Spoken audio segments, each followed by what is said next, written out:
if you can't commit to sleeping 8 hours a night, then you shouldn't want to train X hours a week because it's just too much for the amount that you're sleeping, basically. Welcome to the Athlete's Compass podcast. Each week, renowned sports scientist and founder of Athletica AI, Dr. Paul Larson, athlete, coach, and sports scientist Mariana Rakai, and coach and cyclist Paul Worlowski discuss training, racing, and improving your health and fitness. Get ready for your journey to peak performance.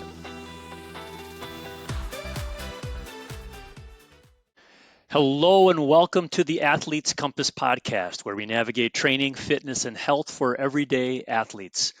Mikael Eriksson is the founder and head coach of Scientific Triathlon, a coaching and research platform he launched in 2015. A former engineer, he turned full-time triathlon coach in 2017 and is the host of That Triathlon Show, a weekly podcast since 2017 that now spans over 600 episodes with millions of downloads. Today, we're going to be digging into some of his knowledge over all those podcasts and learning the top lessons Mikael has gleaned across nearly a decade as a coach and weekly podcast host. With insights drawn from hundreds of interviews with coaches and sports scientists, as well as hands-on experience working with both age group and elite athletes, Mikael has learned a lot about triathlon training. So we are going to be asking him to share his training lessons that have stood the test of time and shaped the way he coaches. Mikael, welcome to the Athlete's Compass podcast. Yeah, thank you, Paul. Thank you for the intro and thanks for having me. I'm happy to be here. Yeah, well, we're really happy that you're here, and I'm really excited to learn from you today. Let's break down the top 5 lessons that you feel you've learned over the years, and we'll discuss each of them in order. How do you want to start?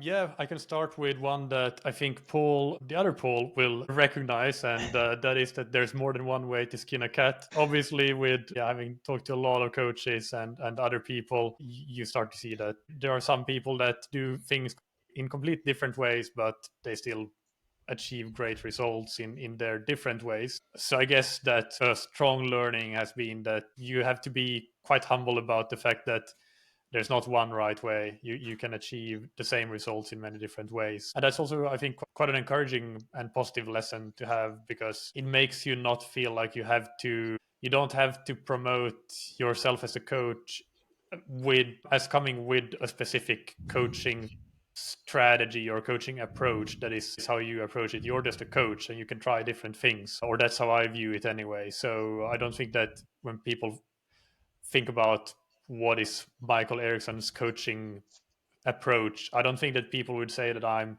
this kind of coach or that kind of coach, because I'm pretty agnostic to the method, but just trying to get to know the athlete well and apply the right strategy for the right athlete. And then if things don't work, I'm happy enough to scratch that strategy and try a different one. So can I double tap on that one, Mikael? Like, so with that sort of philosophy, which I really appreciate, how do you still go about your art as being a coach to find that way that you're going to skin the cat with that athlete? Where do you sort of start when you meet an athlete for the first time? Yeah, I start with which I think a lot of coaches do, just a questionnaire. So you get a lot of information from that, and then you follow that up with a call, and you start to get a feel for the athlete. Where are their strengths? Where are their weaknesses?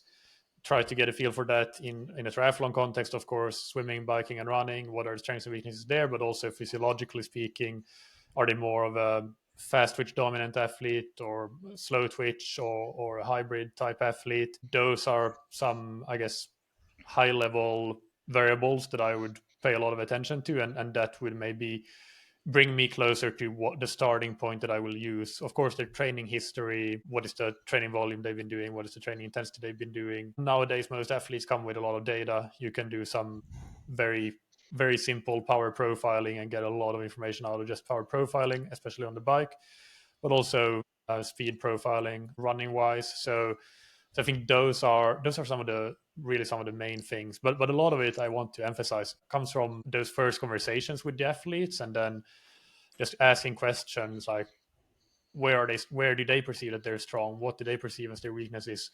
In their best races, what are the things that went really well when they have failed to achieve certain goals? What are the things that went wrong? You can learn a lot from those sorts of questions. Is that something that's evolved over time for you? That is a good question. I haven't even thought about that.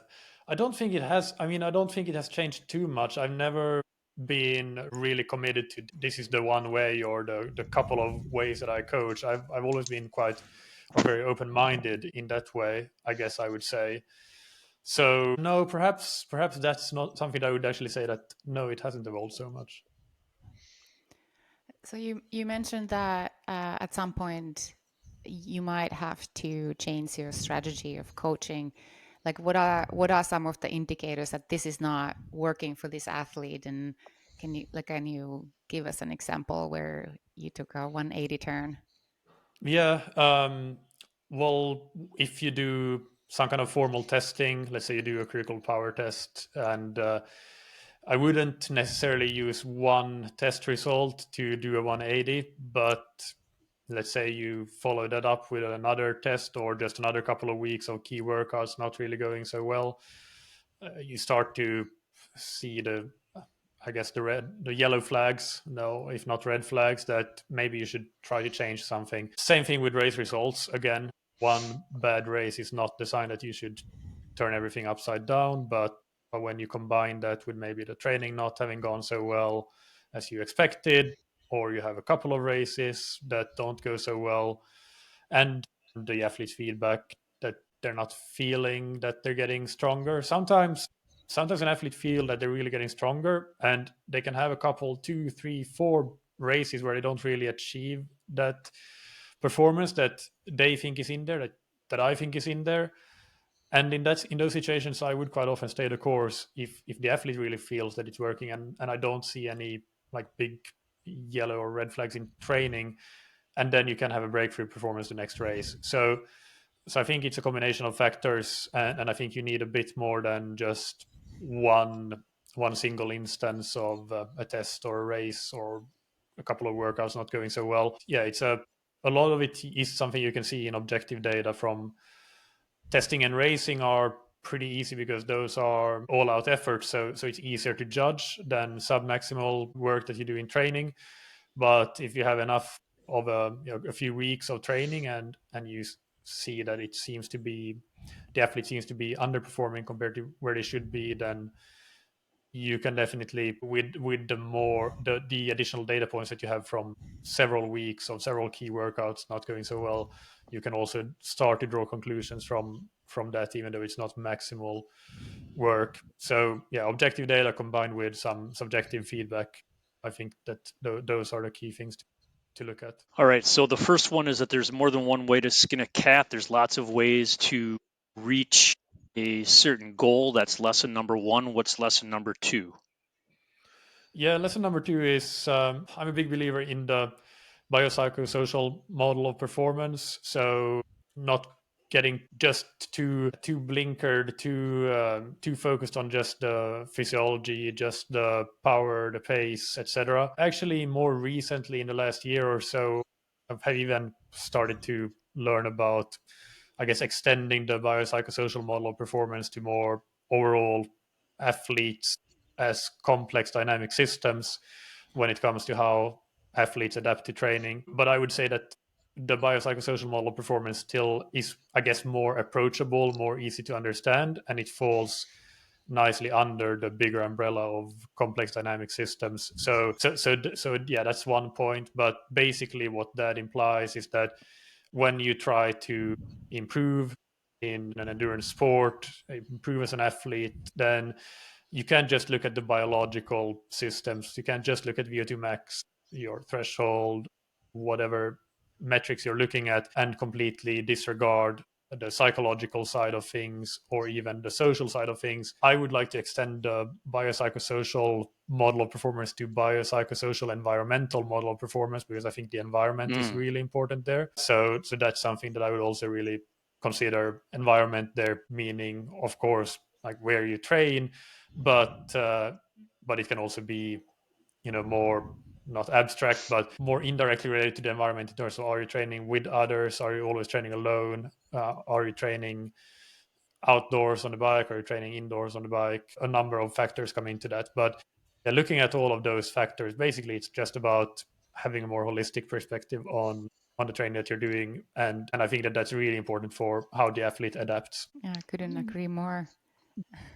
I've changed my training environment a few times, and you can't perform or train in a vacuum without taking the environment into account. So yeah, thumbs up for that.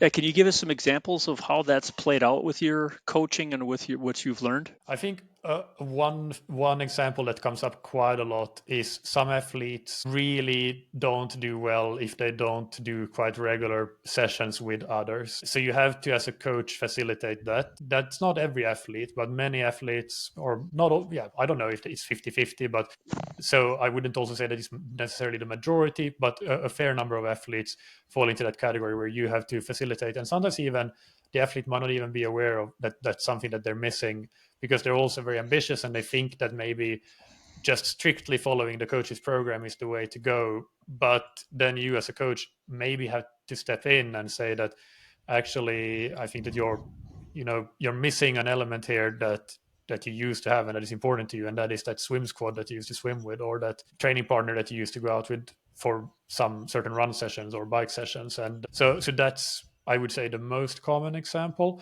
But then, of course, you have, in terms of the pure psychology of things, that comes up in so many different ways, with athletes going through some rough time. It might be job changes, family changes, breakup, all of those sorts of things really in a big way impact training and the ability to adapt to training. So yeah, you have to be really aware of that and change things, because if you just carry on with your, let's say, biological training strategy, just applying a stress and hoping that that stress will result in a linear response, then that's inevitably going to fail. So the psychological side of things plays out basically every day. Every day there's at least one athlete where you have to in some way account for that, I would say. So Michael, as an online coach, mostly I'm assuming, how do you try to enact that biopsychosocial environmental model within your coaching practice? Yeah, it's of course it's a bit more challenging than when you're with the athlete in the same place.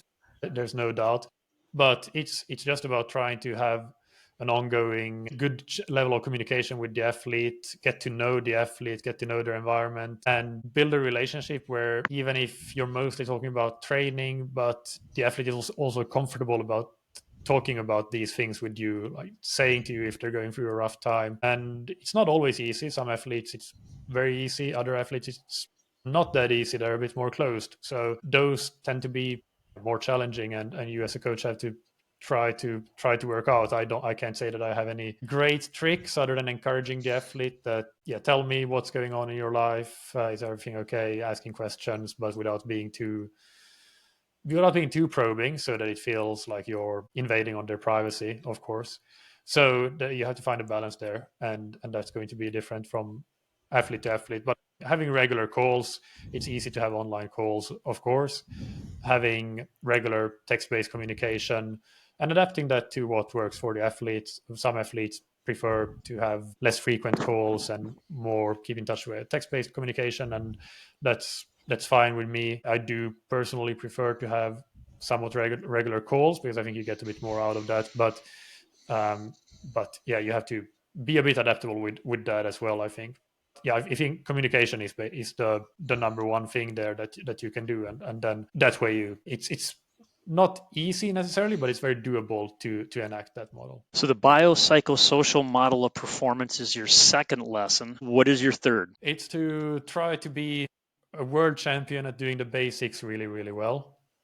So I think that's basically, and I'm guilty of this, getting excited about new training interventions or new tech, etc. Sometimes, and that it's not to say that those things are not good and cannot be important improvements. The problem is that most athletes leave so much on the table still in terms of the basics, and even very experienced athletes do that. So I think that it's just a matter of you don't have the resources, time, energy, financial resources, all of that to do all of the things that you could be doing. And what ends up having the best return on investment for pretty much everybody, unless you're already at the very top, is to try to keep improving at doing the basics better, because there's almost certainly going to be something. And the basics being things like executing your sessions well, going hard enough when you're supposed to go hard, going easy enough when you're supposed to go easy, executing the intent of the session, but also being flexible enough when on days when you're not feeling it, so not being a robot, just a slave to the program. Examples of basics are, of course, recovery, so focusing on sleep, nutrition, hydration, rest, having recovery as a integrated into the training program as well, so that falls on the coach as well as the athlete. The stimulus and the recovery is what leads to the adaptation, right? So you can't have just one and expect to get better. You have to have both. Nutrition, hydration in training, race execution, executing well in the race, learning how to pace well, all of those sorts of things. I think those are some of the key things, and that would come way before you start to think about heat training protocols, altitude training, all of those important things, but that, until you reach a certain level, probably not as worthwhile to pursue. What would you say is the first thing to be dropped of those, basics? Oh, the basics. It's for sure, I would say sleep. Yeah, sleep is the one. So if you this is something that I've said recently to some athletes, that if you can't commit to sleeping 8 hours a night, then you shouldn't want to train X hours a week, because it's just too much for the amount that you're sleeping, basically. So do you have an opinion in terms of the basics of keeping your hard days hard and easy days easy? Do you have an opinion about how you structure those? Like how many hard days a week do you go? How many easy days? Those kind of things. Yeah, it does vary, but I do, as I guess, for reasonably experienced triathletes that have a decent level of fitness already, a model that I find quite good is the 1-3-1-2 model. So 1 deload day, 3 load days, 1 deload day, 2 load days. Load days doesn't necessarily mean that the days have intensity. They might have or they might not have, but it means that, relatively speaking, those days are higher load. So it could be longer days, or it could be intense days, or it could be both.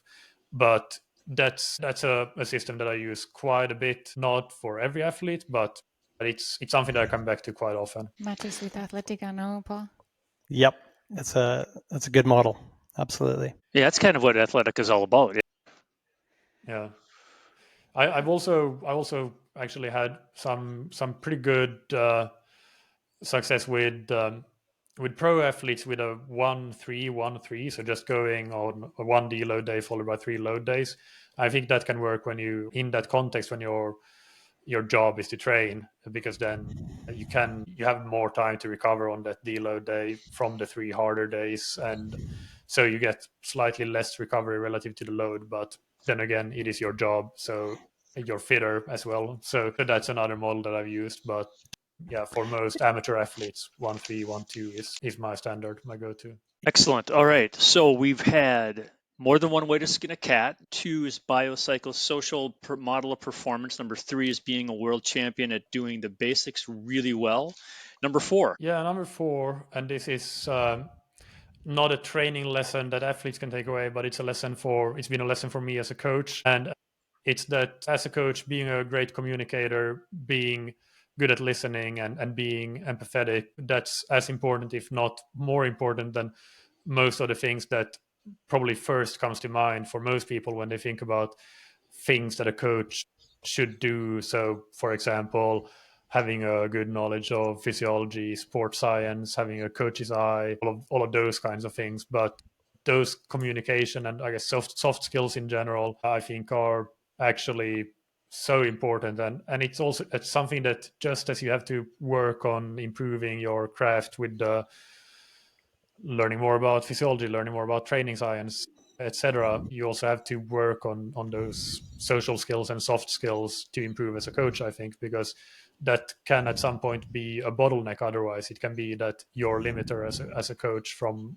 growing and developing further. Yeah, we couldn't agree more. And again, it's why we're placing an emphasis also on developing our coach platform, because, again, we agree that all the tools and physiology and monitoring is all great, but we need coaches with those important soft skills and communication skills, who listen well, who make important observations, which is key. So love that fourth point, Michael. Mm-hmm. Yeah, I've been thinking, when you started talking about the biopsychosocial model, I started thinking of some of the both junior and adult athletes that I coach, and how much their daily mental health and daily emotional capacity to do the work changes based on whatever else is going on in their lives. And it's my job as their coach to listen and to really get at their motivation and to get at what it is that's driving them. And, do they have the motivation to go out and do a hard ride today, or is it better just to go take a walk? And, to be empathetic with them and to be a listener, because I don't have all the answers, obviously, and I've got to be able to reflect back to them what I'm hearing from them. Is that something that, is that something like you're part of your experience as well?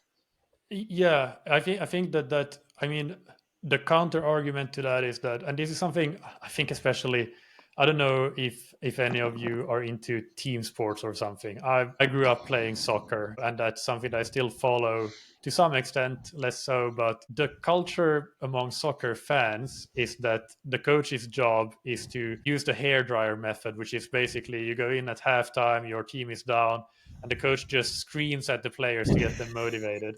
That's what team sports fans often think that a coach should be doing.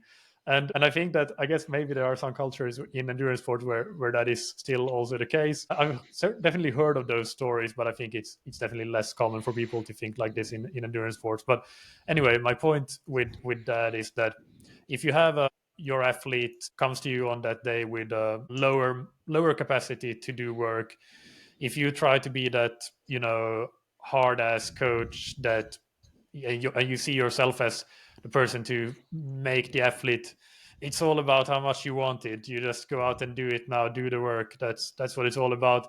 You might get the athlete to do it that one time, but I think in the long run you're probably just reducing motivation and increasing chances that the athlete is not going to be able to consistently train and do good work. Whereas if you take that more empathetic standpoint, then you might still get a sort of medium good training out of the athlete on that day. You shorten things a bit, and I think that the long run result of that is probably that the athlete is going to feel more bought into the process. They're going to have more motivation in the long run, and they're going to do more work in the long run, even if maybe in the short run they did less work than they would have done if you use that hairdryer method. So yeah, I actually can't remember anymore what the question was, but I think that's what I was thinking about when you were talking about how you deal with your athletes in that way. That I think it is the right way to do it, and it's not just because it's the kind of nicer response in terms of just generally how we accept a nice person should behave. But I think actually, even from a coaching perspective, when you think at it from a longer term perspective, I think that you get more buy-in, you get more work over the long term by doing that. So by being more, but not being the strict hard ass coach in the short term.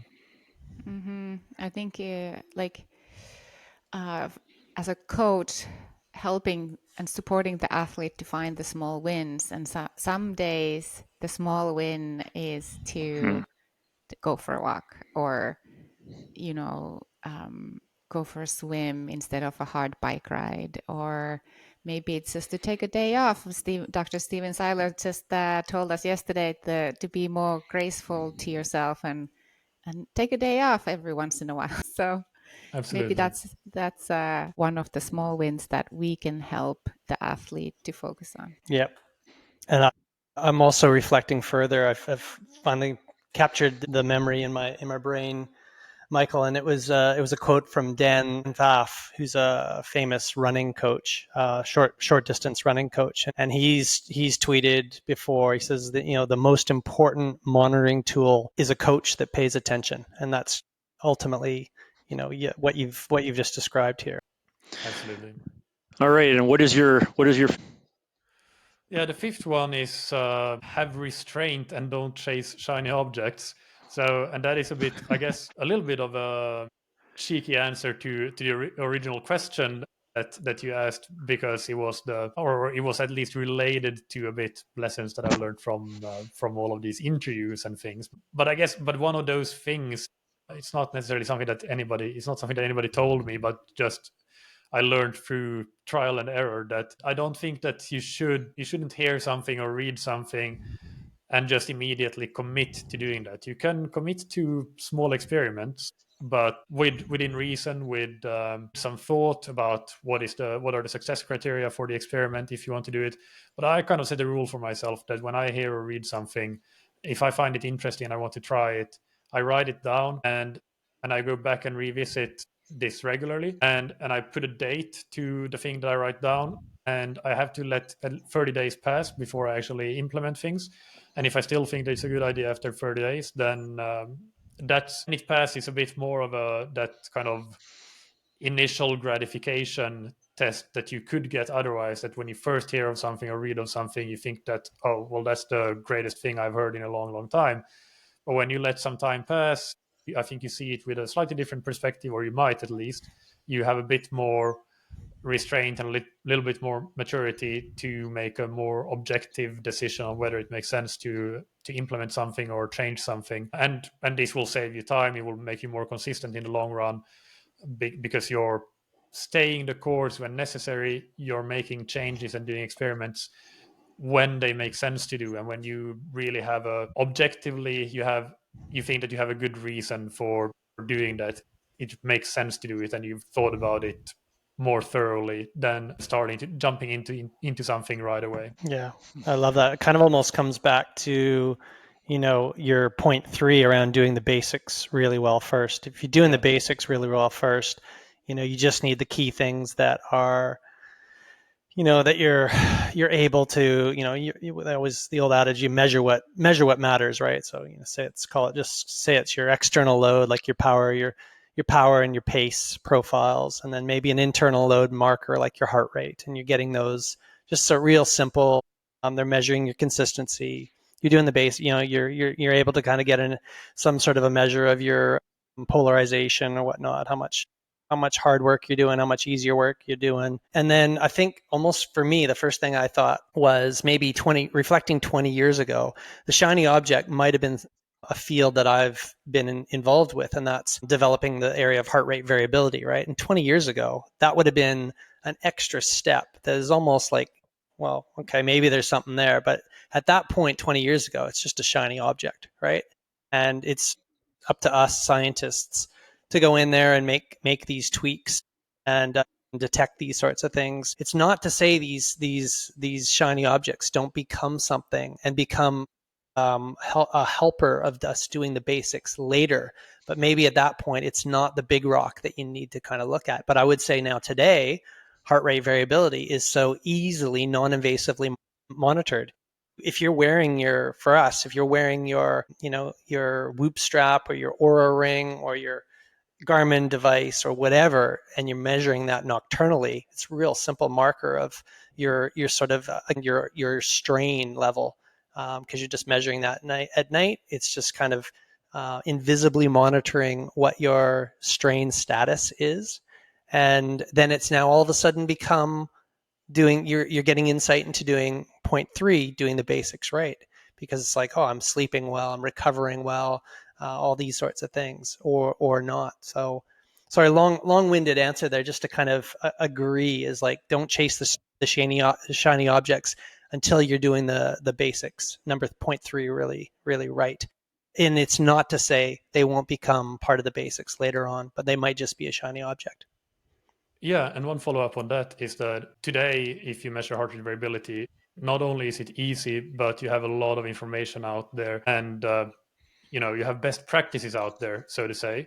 which makes it quite easy for you to implement. Whereas today, if you start to implement the time wear and the respiration, you don't really know what you're looking at. You have to spend so much time to figure out what are you looking at, how do you actually use it, how do you get something out of it. Is all of that time really, even because at best you're hoping to get a marginal gain out of that, but you're spending an unproportional amount of time and effort on that, where I guess this is something that I think, and I've come to think in more recent years too.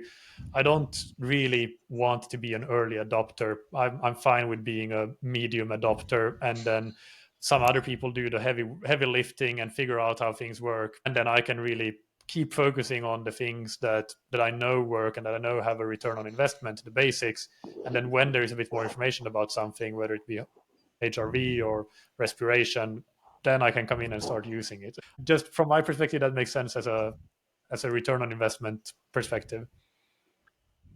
All right, so we have our 5 lessons, and Michael, we had some additional questions as well. We wanted to kind of get a sense from you. What are some ideas that you have changed your mind about over the years? What are some things that you maybe once thought this and now you're thinking this, and because of your coaching, because of your guests on your show? Yeah, this was a pretty hard one. Most of these things are maybe not so much like a 180 turn, but definitely going from, let's say, neutral to one side, or going from one side to neutral, something like that. So the first one that I could think of was that now I have a much more conscious focus on recovery and on the adaptation process, rather than just putting the training first and then recovery is almost an afterthought. So that's definitely something that I would say has changed. Not that I didn't think that recovery was important, but you can say that recovery is important, but it's not necessarily implemented with top priority the way it should be. So that's something that I've changed in my practice. Okay. What else? So recovery is one thing. Is there other things that you've thought about that are things that you have learned something directly and have changed? Yeah, I think this is almost more from, not from when I was starting to, not from since I've been coaching, but almost since I was starting to do endurance sports. And I almost didn't think about it because it feels like it's been such a long time. But I certainly did when I thought about it a bit more. I definitely did fall into that thinking of lighter is faster. And again, it goes back quite some time to when I was an athlete. It probably still subconsciously seeped into my early years as a coach as well, even though I never encouraged people to lose weight or anything like that. But I also didn't really pay attention to or realize that actually for a lot of athletes now, the problem is that they're a bit too light. This is something that I come across quite a lot.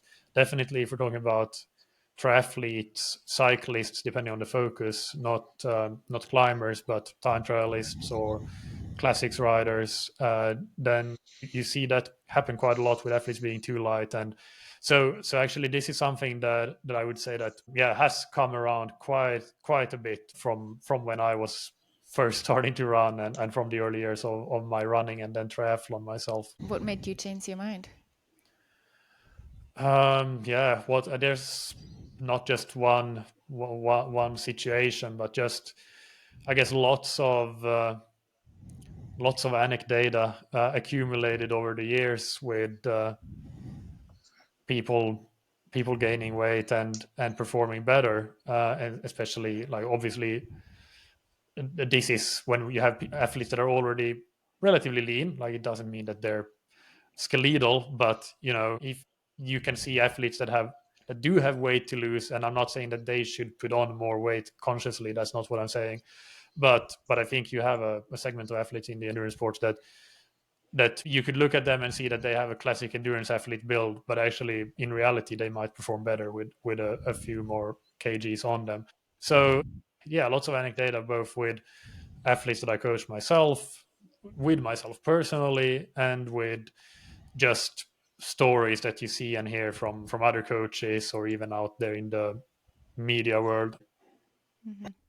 So that's cool. And I just echo those 2 key points. You might have some others, Michael, but that's Yeah, I would say I've had the same sort of revelation in the last decade or two as well.